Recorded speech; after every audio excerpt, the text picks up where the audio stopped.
Assalamualaikum warahmatullahi wabarakatuh. Halo teman-teman semuanya, apa kabar? Ketemu lagi dengan aku Rani Kartika dalam channel YouTubeku yang tentu saja membahas seputar perkuliahan, kampus, mahasiswa ataupun seputar tanya jawab permasalahan hukum. Nah, kali ini aku ingin membagi informasi kepada kalian khususnya untuk mahasiswa jurusan ilmu hukum yang saat ini sedang menempuh uh, penulisan tugas akhir atau sedang ingin memulai barangkali untuk menyusun skripsi. Nah, pembahasannya adalah kekeliruan apa saja yang dilakukan oleh mahasiswa dalam memahami metodologi penelitian tugas akhir. Mohon disimak, semoga ini bermanfaat bagi kalian yang baru mampir di channelku. Aku ucapkan terima kasih karena sudah mampir dan jangan lupa untuk dukung aku dengan cara klik tombol subscribe-nya, lalu kemudian like, komen, dan share jika dirasa ini bermanfaat. Nah, buat adik-adik mahasiswa di Fakultas Ilmu Hukum yang saat ini sedang menempuh penyusunan tugas akhir, kalian tentu saja tahu ya, dalam metodologi penelitian itu ada dua jenis ya metodologi penelitian yang bisa kalian pakai sebagai dasar kalian untuk meneliti. Apa itu? Yang pertama, kalian bisa memilih metodologi penelitian kalian adalah metodologi penelitian yang sifatnya normatif, atau kalian mau juga mencoba penelitian yang sifatnya adalah yuridis empiris. Gitu ya. Empiris ada nggak? Ada sih, cuman biasanya kalau ilmu hukum itu lebih sering, kalau nggak normatif dia normatif empiris atau yuridis empiris seperti itu. Kalau empiris murni itu biasanya kan orang-orang yang di jurusan ilmu sosial seperti itu. Nah, tentu saja dua jenis aliran gitu ya, aliran penelitian bagi mahasiswa hukum ini akan berpengaruh pada sub-sub atau komponen-komponen metodologi penelitiannya. Mulai dari penyebutan istilah-istilah yang ada di dalam metodologi penelitian, itu saja sudah berbeda nih teman-teman antara normatif dan empiris. Kalian nanti bisa cek ya perbedaan istilah tersebut di videoku sebelumnya. Nanti aku tampilkan di sini atau di sini nanti muncul gitu ya cardnya, videonya nanti tinggal kalian klik kalau kalian belum pernah tonton perbedaan kedua istilah itu di video aku. Kalian sudah memahami perbedaan antara penelitian yang sifatnya itu adalah empiris, yuridis empiris dengan normatif. Tentu saja kalian sudah dapat mengerti nih bagaimana merumuskannya di dalam bab 1 kalian tentang metodologi penelitian. Hanya saja beberapa pengalaman gitu ya, ketika saya mengikuti mahasiswa ini sidang tugas akhir, itu metodologi penelitiannya masih belum cukup baik gitu ya. Masih ada beberapa kekeliruan-kekeliruan di mana dia menggabungkan antara metodologi penelitian normatif dan yuridis empiris atau normatif empiris dalam tulisannya. Seperti apa misalnya gitu ya. Satu, kekeliruannya adalah tidak tahu bagaimana istilah penyebutan metodologi penelitian antara normatif dan empiris. Yang harus dipahami adalah kalau untuk penyebutan sumber bahan hukum, untuk penelitian normatif itu adalah istilahnya memang bahan hukum. Tapi kalau untuk penelitian yang sifatnya adalah empiris atau normatif empiris, itu bukan istilahnya bahan hukum, tetapi adalah sumber data, sumber penelitian. Itu kekeliruan yang pertama, adanya kesalahan yang seperti itu. Kekeliruan yang kedua adalah banyak yang beranggapan bahwa penelitian normatif itu tidak perlu wawancara, tidak diwajibkan untuk melakukan wawancara. Hal ini adalah kekeliruan yang harus diluruskan. Karena apa? Walaupun pada dasarnya penelitian yang bersifat normatif itu hanya fokus pada pendekatan yang mungkin lazim digunakan adalah pendekatan peraturan perundang-undangan, tapi tidak menutup kemungkinan atau tidak dilarang jika dalam penelitian itu dibutuhkan informasi tambahan, dibutuhkan subjek penelitian melalui wawancara sumber, itu memang tidak merupakan sebuah kewajiban. Artinya bersifat opsional saja. Kalau kalian rasa kalian membutuhkan ya silahkan, tidak dilarang. Berbeda halnya dengan penelitian yang sifatnya adalah empiris atau yuridis empiris. Itu mengharuskan, mewajibkan adanya subjek penelitian, teman-teman.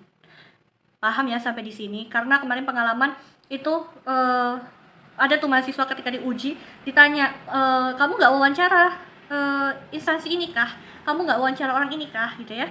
Terus mahasiswanya jawab, tidak pak, karena penelitian saya normatif. Yang saya tahu normatif itu tidak boleh ada subjek penelitian. Itu hal yang keliru teman-teman. Nanti coba dibaca-baca lagi ya, diperdalami lagi ketentuan metodologi penelitian tugas akhirnya.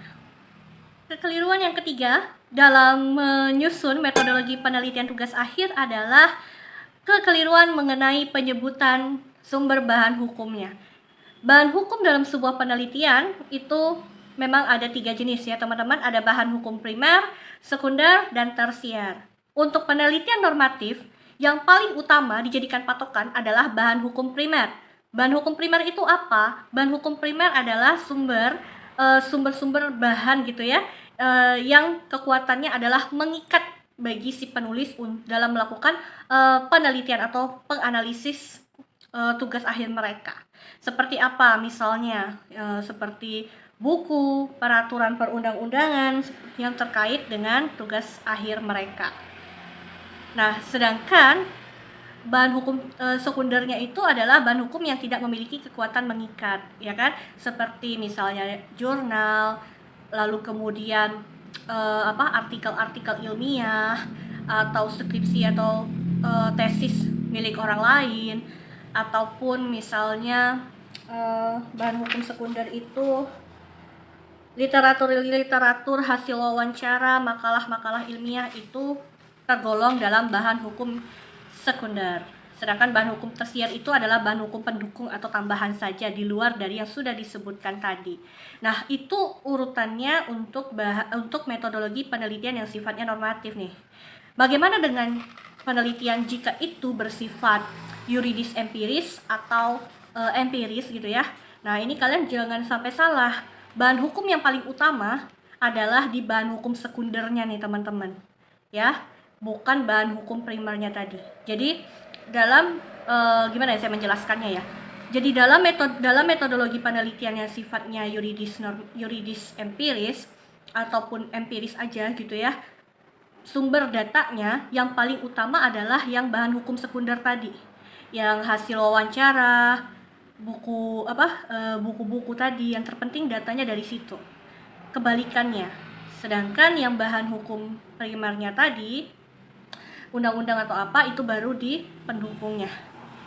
Jadi seperti itu. Jadi jangan disamakan istilah penyebutan. Kekeliruan selanjutnya adalah penyebutan dalam istilah cara pengumpulan bahan hukum melalui studi pustaka, studi dokumen, atau studi literatur. Biasanya seperti itu.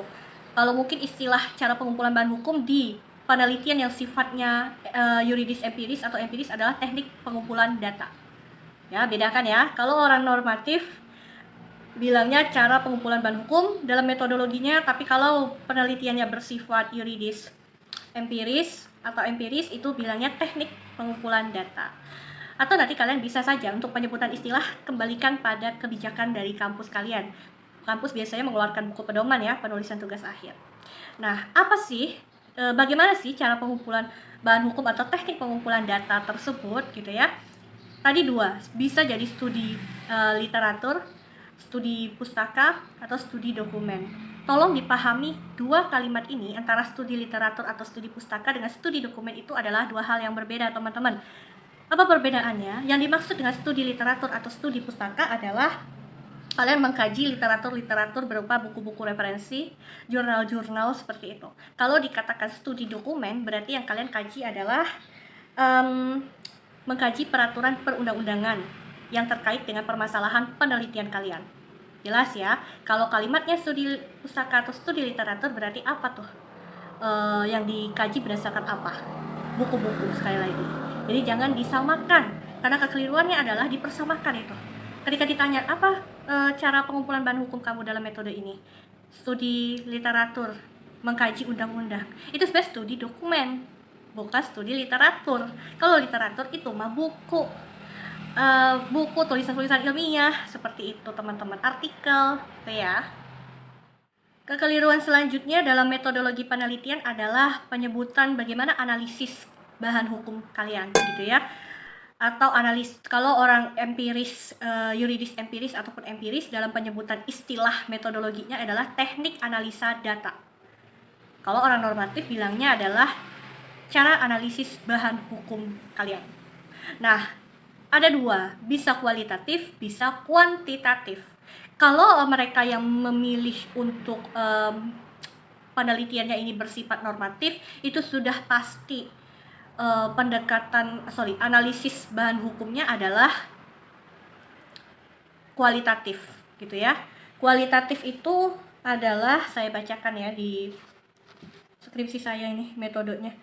Analisis kualitatif atau biasa disebut dengan analisis yuridis normatif adalah analisis yang memberikan pemaparan, uraian, gambaran atas hasil penelitian yang dilakukan dengan mengacu pada ketentuan peraturan perundang-undangan yang berlaku.